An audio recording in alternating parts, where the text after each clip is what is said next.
Magandang araw, magandang hapon at magandang gabi sa ating mga kababayan sa iba't ibang panig ng mundong ito, sa mga banateros, banateras worldwide. Shout out sa inyo. At syempre sa mga kababayan natin sa Luzon, Visayas at Mindanao. Shout out din po sa inyo. Muli po nagbabalik Coach Oli. Ito po ang ating magiging topic for today. Comelec, may kababuyan. May grabe. Ito sagad na po ito. Breaking news po ito. Etong kababuyan ng Comelec, wala nang kapantay ito. Para sa akin, matindi na ito. Breaking news. Pangalawa, Davao, guguluhin ni BBM ayon kay Baste. Pag-usapan natin yan. Huwag pong kakalimutan pagpasok pa lang nyo dito sa aking vlog ay mag-like po kayo agad. At sana po sa mga hindi pa po subscriber, subscribe po kayo dito sa channel ko, Coach Oli News PH. Basta tandaan nyo lang, Coach Oli. Okay, hindi na po natin pagtatagalin. Dediretso na tayo agad-agad dahil kay Coach Oli, bida ang balita. Eto, breaking news po tayo. Tingnan nyo pong mabuti. Ito ay post ng Comelec sa kanilang page. Chinek ko po ito at confirm po galing mismo sa kanila. Okay? Basahin po natin. Meron dito about Duterte Youth Party List. Mamaya po natin pag-usapan itong Duterte Youth Party List. Pero ito po ang pag-usapan natin, itong matinding kababuyan. Okay, docket number SPC number 25-006. Luis Joey Chua Uy. Yan, name of respondent. Position vying for member House of Representatives, 6th District of the City of Manila. So bilang congressman, respondent Luis Joey Chua Uy. Chua Uy. Respondent is considered a non-candidate and his COC is void ab initio. Ibig sabihin po nito, yung kanyang pagkandidato, ang ibig sabihin ng void ab initio, from the beginning, sa simula pa lang, void na. So parang ang ibig nilang sabihin dito, yung pagkandidato ni Joey Chua Uy sa simula pa lang, wala na. So na-proclaim na, binawi pa. Proclamation of respondent is annulled. Bienvenido Benny Mirando Abante. Ito na yon. Si Pastor Abante yung merong dila. Ganon. Yung tatay ni, yung pitit, attorney Princess Abante. Yung pinost ni BP Sara na may picture na nakaganon. Nakadila, nagalit na galit siya. Yung aso ni Tambaluslos dyan sa kamera, miyembro ng Quadcom, Tricom, lahat ng Comcom. Basta taga-tahol ni Tamba na si Pastor Abante declared as the duly elected member House of Representatives, 6th District of the City of Manila. Matindi po ito. Alam nyo nung nakita ko to, sabi ko, hindi naman siguro totoo yan. Baka fake news na naman yan. Baka gimmick na naman nila. Kasi yan po ang style nila. Sa kanila mismo manggagaling ang fake news sa kampo. Hindi, I'm not talking about Comelec. Sa kampo ng mga galit sa Duterte, sabihin na lang natin ganon, sila maglalabas ng fake news, tapos isi-share ng mga Duterte, tapos sasabihin tayo fake news. Pero sa totoo, tanim po nila yung fake news na yon. So ako ine-expect ko, sabi ko, fake news naman siguro ito. Dahil sobra naman yan. Kung yung mga ginagawa na nila dati ay matitindi na, sabi ko ito sobrang tindi na ito. Sobrang tindi na ito na lehitimong kababuyan na tong ginagawa nyo, Garcia. Kung totoo ito. Sabi ko hindi, umaasa pa ako parang ano ko parang umaasa ako sa wala. Umaasa ako sa milagro. Umaasa ako sa kabutihan. Really, ito sinabi ko, sobrang kababuyan yan, that is too much evil. Meron naman siguro natitirang kabutihan dito sa loob ng COMELEC. Meron naman sigurong natitirang kabutihan sa budhi ni Garcia. Chinek ko sa Facebook mismo ng COMELEC. Sila mismo nag-post. Antindi na ito. Mga kababayan ko, ito po ay lantarang garapal na po. Kung bagat sa panggagahasa, meron yung nanggagahasa ng patago. Inililihim. Itong ginagawa ng COMELEC na ito ay panggagahasa sa gitna mismo ng kalsada in broad daylight. At maraming nanunood. Sobrang kababuyan po. Para sa akin ganyan po katindi ito. Kasi yung ginawa nila dito sa Duterte Youth Party List, obvious na. Sobra na. Tapos dinagdagan pa nila ito ng ganito. At alam naman natin ang karakas ni Benny Chua. Ay ni Benny Abante. Diba? Alam naman natin ito eh. Ito'y lantarang taga-tahol. Aso ni Tambaluslos. At malaking bagay para kay Tambaluslos to si Abante. Talagang ito, makapalang mukha nito. Talagang pati babae, pinapatulan nito. Ipinahihiya nito sa Quadcom, diyan sa mga hearing diyan sa Congress. At kailangan niya ito. Tingnan mo. Ano tong ginagawa ni Tambaluslos? Kumuha siya ng tagapagsalita, yung anak ng Congress.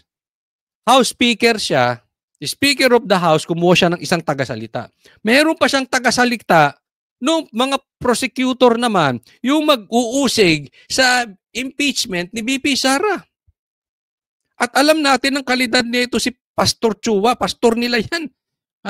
Ito lantarang pastor ito siguro ni Tambaluslos. At ang naging sugo niya sa kadayaan, COMELEC. Isipin mo, talo to.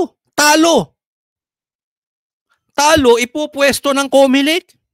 Yung panalo na Duterte Youth Party List na mayroong 3 upuan, ayaw pa upuin. Yung talo, pinauupo.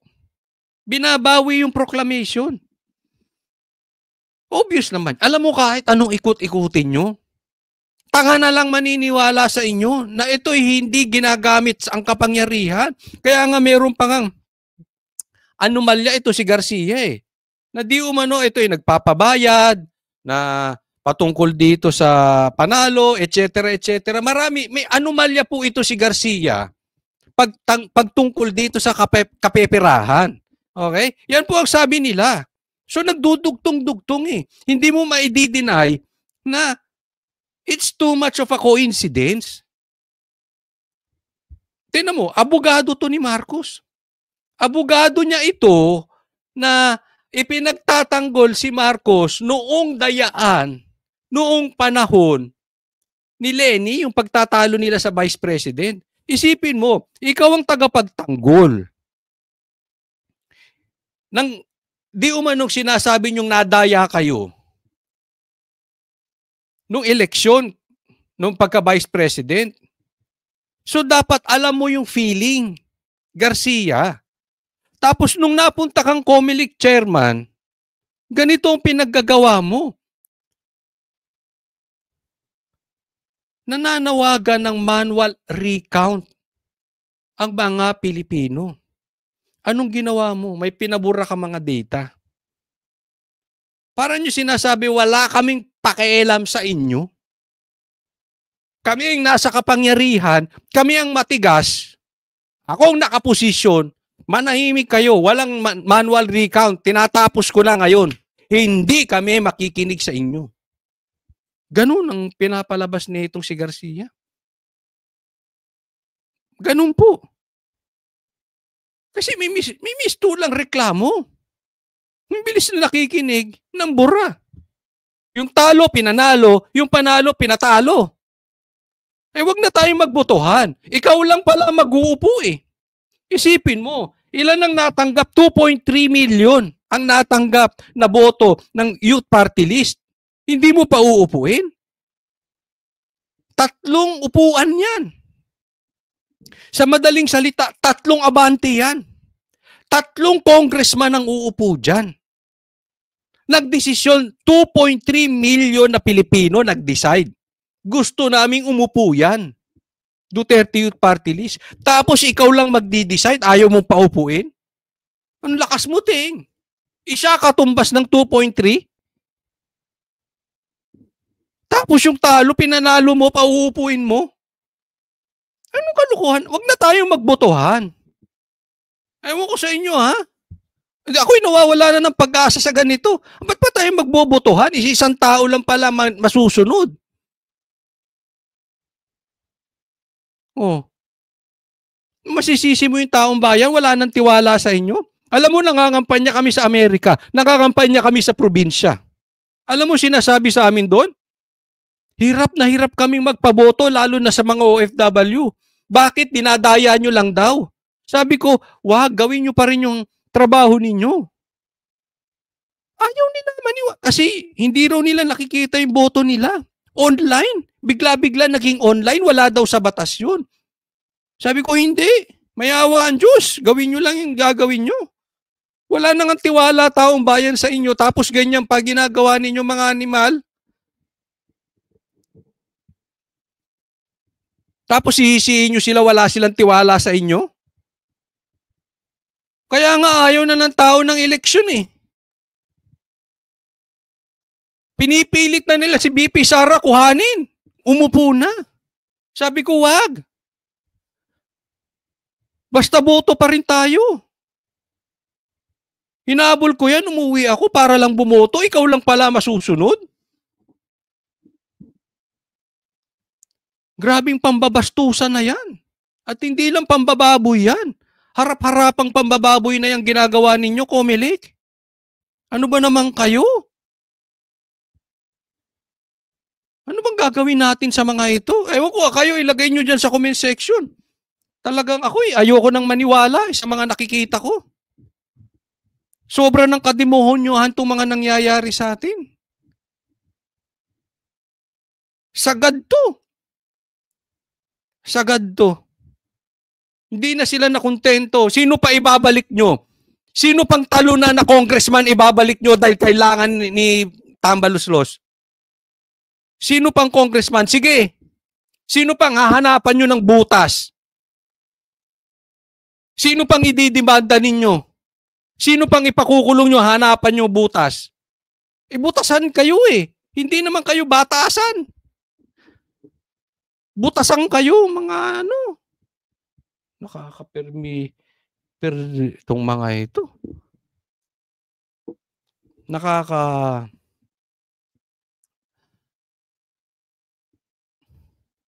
Kaya po, alam mo mga Pilipino, mag-iingat po tayo sa pagboto natin. Ang laking bulilyaso nung nabudol ang marami sa inyo dito kay Marcos. Ewan ko na lang kung tumahimik pa si Marcos sa nangyayari dyan. Obvious na yan. Katangahan na maniniwala dyan. Na nagkataon lang. Puro nagkataon. Pero ewan ko, hindi magsasalita yun si Marcos. Weak yun eh. Weak yun. Lahat ito, hindi ko po kayo sinisisi ha. Ako yung nagpapaalala lang. Mag-iingat tayo sa pagboto. Mag-iingat tayo sa budol. Dahil sa maling budol. Nakinig kami kay Sara, hindi. Huwag kayong makinig sa mga politiko. Alam nyo kung sinong gusto nyong pakinggan? Yung ginagawa nila. Dahil yan ang sinasabi nila, continuity, lintik na continuity yan. Naniwala daw sila kay Sara. Huwag ganon. Hindi ko po kayo sinisisi, okay? Tapos na po yun. Ako'y nagpapaalala lang po muli. Kasi ang laki po naging problema natin dahil nabudol ang marami sa inyo. Anyway, tapos na yung magkakakampi na tayo. Ito'y paalala lang. Please naman, huwag kayong pabudol kay Amy naman this time. Huwag niyo sasabihin niyo na naman sa amin, kasi nirekomenda ni Sarah. Nirekomenda ni Robin. Tingnan niyo yung ginagawa before. Huwag yung basta rekomendasyon. Diba? Paalala lang po yan. Nang dahil dyan, puro kababuyan nangyari sa bansa natin. Ang hirap po, no? But anyway, tayo po ay walang sisihan. Paalala lang, tayo ngayon ay magsama-sama. Mag-ingay po tayo dito. Grabe ito. Grabe itong ginawa nila. Ay, next topic po tayo. Pag-usapan natin itong Duterte. No, painitin ko ulo ninyo. Oh, ito ang hero nyo. Ito ang hero ni Tambaluslos. Ito ang sugo ni Abante. Ito ang hero ng mga Ensimada vloggers. Sige, pasok. Ay ilalabas ng Commission 2nd Division ang resolution sa Duterte Youth by a vote of 2-1 canceling the registration of... May boto-botohan pa kayo. Ikaw lang nag-decide. May paganong-ganong pa kayo. Duterte Youth Party List. Of course, bagamat yun ang naging desisyon ng Comelec Division, ay Comelec Division. mayroon pa naman din na remedyo yung naturang party list. Pwede pa rin sila mag-file ng motion for reconsideration upang Ano man gusto nyong remedyo? Sa Duterte party list? Doon sa pangalan pa lang, lantaran na eh. Tingnan mo sa Duterte Youth Party List. Huwag niyong sabihin hindi ito galaw ni BBM. Bakit? Nagsampa ng impeachment ito kay BBM, itong Duterte Youth Party List. Hindi nga pinapansin ng Congress. Tas ngayon magmamadali sila pag kay BP Sara. Anong ginawa sa Duterte Youth Party List? Ayaw pa upuin 3. 3 upuan, ikaw lang nag-decide. Dahil anong ginawa? Huwag tayo maglokohan. Sabi ko nga, pangalan pa lang, alam mong Duterte na eh. Allergic kayo sa pangalang Duterte. Yung ulo nga ng Duterte, kinidnap eh. Pinakidnap ng amo mo. Si Amy mismo nagsabi niyan ha.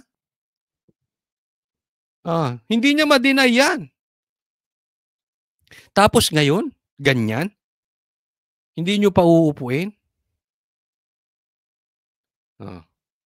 So, Duterte Youth, ayaw ni Marcos. Benny Abante, pinabalik. Dahil gusto ni Tamba. Lantara naman yun. Sip-sip. Kahit siguro magdroga sa harap niya yan si Tambaluslos eh. Wala siyang masasabing masama kay Tambaluslos. Halimbawa lang yun, hindi ko sinasabing nagdodroga si Tamba. Pero ganyan kasip-sip yan kay Tamba. Kahit magdroga sa harap niya yung si Tamba, ang sisisihin pa rin kasi kasalanan mo, Sara. Ikaw ang dahilan ba't nagdodroga yan? Ganun nang sasabihin nun. Ganun po kasi chip yung Abante na yun. resolve yan ng Commission NBank. Yung presiding commissioner ay nag-dissent doon sa naging majority decision ng 2 miyembro ng division. For the information of everyone, ang original na decision ay ang ponente ay ang presiding commissioner, subalit nag-dissent yung 2 miyembro ng komisyon, kaya naman nire-raffle ito upang mapunta doon sa isa sa 2 nag-dissent. Kaya ang haba ng explanation niya, no? Naniniwala kayo dito? Another coincidence? Minus Duterte plus Tambaluslos? Nabawasan ng Maka Duterte, nadagdagan ng Maka Marcos, nadagdagan ng Maka Tambaluslos? Huwag nyo kaming paikot-ikutin. Alam mo yung sinasabi ni itong mama na to? Tanga kayo mga Pilipino. Ganun po. Ginagawa tayong tangat kaliwat kanang tanga rito. Yung isa sa mga nag-dissent, ginawa na niya ang kanyang majority decision upang maging majority decision siya, na kung saan yung presiding naman ang nag-dissent doon sa naging decision po. Alam mo, marami kang nakasampang kaso. May mga anomalya ka. Siguro hindi natin masisi pag ito hindi sumunod sa mga boss niya. Alam naman natin gumaganti sa kaso yung mga yun. Ginawa yan kay Pastor, ginawa yan kay Sara, ginawa yan kay Tatay Digong, ginagawa yan kung kani-kanino, even yung mga mayor, yung mga politiko dyan sa Cebu. Diba? Pag ayaw pumanig sa kanila, kasuhan. Ito, meron to mga magiging problemang kaso to. Ha? But since natatakot siguro ito, ha? Wala siyang magawa, easy target siya, susunod na lang. Pero kung ako sa'yo, mas mabuti pang lumayas ka dyan kahit na maligo ka ng kaso, at least meron kang pagkalalaki. Nanindigan ka. Nila. Meron din po ilalabas na isang desisyon. I think isang kandidato na nanalo for congressman dito sa Manila ang di ba? Ang lupit nila, ang lupit. Sagad, no? Oh, ito pa isang malupit. Ha, tingnan naman natin. Oh, ito discuss natin, may pasabog si Mayor Baste. Hindi na nabigla si Davao City Vice Mayor-elect Baste Duterte sa pag-alis ni Police Colonel Marantan bilang City Director in Davao City Police. Para sa Vice-Alcalde, bahagi ito ng umiiral na politika sa lungsod. Si Jean Domingo sa buong detalye ng balita. Marantan was here. Sa panayam ng media, kinumpirma ni Davao City Vice Mayor-elect Sebastian Baste Duterte na nakausap niya si Davao City Police Office o DCPO Chief Police Colonel Hansel Marantan bago ang formal na pag-alis nito sa pwesto. Ang dahilan dahil daw sa health reasons. Ayon sa Vice-Alcalde, maayos naman na naging pag-uusap nila at iginit niyang hindi na siya nagulat sa mga pangyayari lalo na sa nagdaang eleksyon. When Marantan was here, if he's still here, he did okay. He did everything that he could to be fair. Yan. Eto si Marantan po ay nag-resign, no?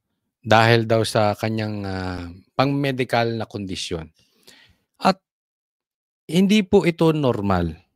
At the same time, normal po ito sa napupulitikang nakaposisyong opisyal. Kasi kahit naman yung mga sekretary, di ba? Pansin nyo, yan ang mga health, yan ang mga reasons, siyang kunwari ay pangangalagaan ng kanilang kalusugan, meron silang sakit, pero sa katunayan, pinagre-resign na. Sabi nga ni Baste, ito ay political. Galing to kay Mayor Baste mismo, sinabi niya. No? So, sa ngayon, hindi pa natin alam kung bakit nag-resign to si Marantan. One thing for sure, hindi gagawin ng isang pulisya na maganda ang posisyon, na maganda ang kalalagayan niya sa lugar na yan. Alam naman natin, maganda dyan sa Davao eh. At fair ang mga Duterte. Hindi lang fair, talagang gugustuhin mo magtrabaho for them. Kaya lang, siguro nakikita nila na itong si Marantan ay hindi all out sa gobyernong Marcos. At ito ay mayroong posibleng pagkiling sa mga Duterte. For now, hindi pa ito malinaw. Pero, yun nga ang sabi, ito ay siguradong politika. At meron silang ipapalit dyan. Yun ang delikado. Dahil ang gusto ng gobyerno na ito, especially when it's about the Duterte, when it's about the Davao, they want control. Because alam nila ang Davao ang kaharian ng Duterte. And possibly, Sa Davao mangyayari lahat ng ikasasakit ng ulo nila. So they want control.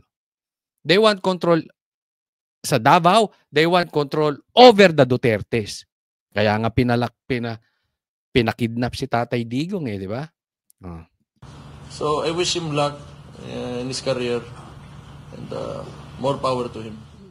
Dagdag din niya na hindi na siya umaasa na siya ay pagkakalooban ng pagkakataon na makapili ng bagong city director kahit pa ito ay pinagkaloob sa kanya ng batas. They will never allow it. Kung maalala nyo, last year, they changed 3 city directors in 2 days without my consultation. Yan. Dapat kasi ang pumipili ng mga city directors, yung mayor. Pero anong ginagawa nila? Pinagtatanggal. Ngayon, mayor ulit si Baste, siya ang tatayong mayor kasi si Tatay Digong ay mayor pero wala siya dyan. So sino dapat ang pipili? Si Mayor Baste pa rin. Siya pa rin. Pero hindi na siya umaasa. Kasi nga grabe dito. Kung kayang gawin ng COMELEC ng harap-harapan sa taong bayan na yung talo pauupuin at yung panalo hindi pauupuin nang hindi umiimik yung magpinsang sinasabi nilang sindikato, pati dyan sigurado wala silang sila maglalagay dyan na lantarang manggugulo sa Davao. Pakinggan nyo yung sasabihin ni Baste. Manggugulo sa Davao at gusto nilang makontrol ang mga Duterte. And under the law, the city mayor should, be allowed to choose kung sino yung city director niya. Like I said, that is because of politics. And this administration is against our family name. Hindi na rin inaasahan ng nakababatang Duterte na bibigyan pa siya ng shortlist o opisyal na rekomendasyon para sa susunod na city director. I am not expecting it. Let them do whatever they want. Binigyang diin kahit ako hindi ako maniniwala. Nakikita naman daw ng mga taong sitwasyon sa lungsod ng Davao sa pamamagitan na nagdaang halalan. Anya kung nagtagumpay. Kasi alam nyo, mamaya magpapakita sila ng listahan doon pas papipiliin si Baste pero hindi naman siya masusunod. Maniniwala ka pa ba dyan sa taong nagsabi na hindi niya papapasukin ng EDCA pero may EDCA? Walang baril sa KOJC. Hindi niya papapasukin ng ICC pero kinidnap si Tatay Digong. Naniniwala pa ba kayo sa sasabihin yan? I don't blame. I will not blame Mayor Baste kung wala siyang tiwala na dyan sa mga yan. Walang isang salita yan. Walang palabra de honor yung pamilya na yan. Ang administrasyon sa pagsabotahe sa kanyang termino bilang alkalde, di sana nasa kabila ang mga boto at wala sa kanya. Tinanong naman si Duterte kung ano ang kanyang inaasahan matapos ma-relieve si Marantan. Chaos. Yan, gulo. Chaos, gulo. O yan ang pagkakaunawa ko dyan. Ano pa bang pwede niyong salitang magagano sa chaos? Gulo, wala sa kaayusan. Yan ang mangyayari sa Davao. Sabi ko nga, hindi pa natin alam ang punot dulo ng totoo. Yung hindi kalokohang rason ng totoong rason ni Marantan, bakit siya nag-resign.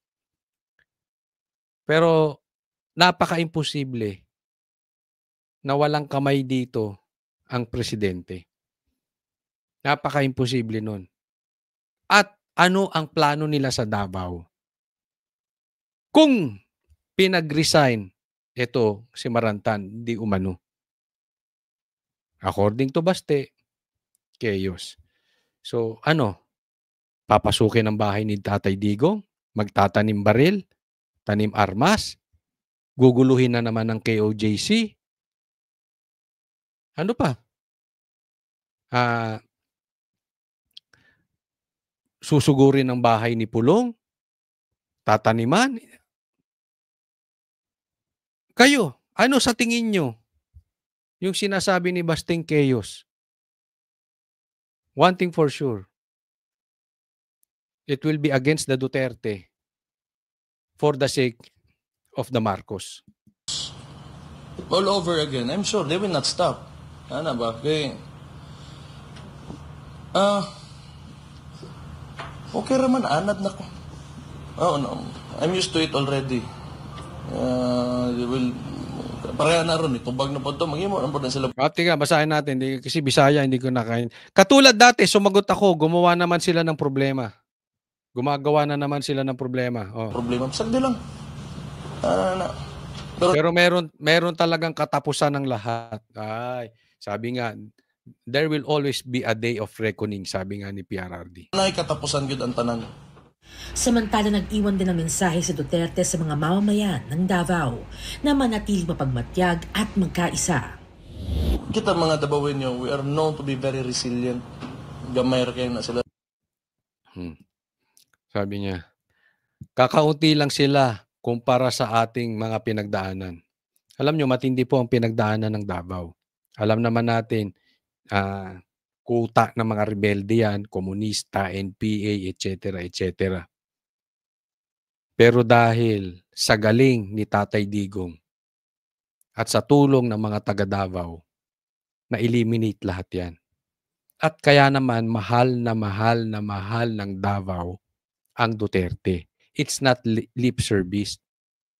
Ramdam mo. Isipin mo sa Mindanao. Nagawa yan ni Tatay Digong. Diba? Mayroong nangyari. So, sanay sila dyan. Sanay sila ng inaapi. Sanay sila ng ginugulo. Pero sanay silang tumatayo para sa taong bayan. Kumpara sa atong giagian. Just be vigilant. I think we just have to stay united. Just stay vigilant and do not allow injustices to hayaan nyo na mangyari. We have to fight back. Kailangan natin magsalita. Tama si Baste, Mayor Baste. We just have to stay united. Alam mo, tayo mga DDS, tayong naniniwala sa mga Duterte. Huwag na po tayong magwatak-watak. Hindi na po tayo bata, matatanda na tayo. Pakinggan din natin si Mayor Baste. Diba? Totoo naman eh. Huwag na tayong magkanya-kanya. This is not about us, vloggers. This is not about you. Ito po ay pakikipaglaban natin sa mga Duterte because we know ang Duterte ay lilinisin ang bansa natin at matutulungan tayo maiangat ulit ang Pilipinas. Ganyan ang tiwala natin sa mga Duterte. So wag na tayong magkanya-kanya. Wag na tayong mag-away-away. Let's grow up. Let's go beyond this madness, this division. Wag na po tayong magkanya-kanya, tayo mismo, magsama-sama na lang tayo dahil isa lang naman ang kalaban. Pahirapan pa natin ang ating sarili maglaban-laban. And patuloy tayo mag-ingay. Mag-ingay tayo, katulad ng ginagawa nitong COMELEC, huwag tayong basta papayag. Hindi man nila tayo pansinin, we make sure they will hear us sa YouTube, sa Facebook, sa TikTok, at kung saan-saan pa man. Mapa-vlogger ka o hindi ka mapa-vlogger, you can speak. You can shout sa pamagitan ng iyong social media. Paramdam natin na ayaw natin yung nangyayari sa bansa natin. Maraming salamat po. Huwag pong kakalimutan. I-like po itong video na ito And sana po sa mga hindi ko pa po subscribe po kayo sa channel ko. Muli po, maraming salamat. God bless everyone. Coach Oli po.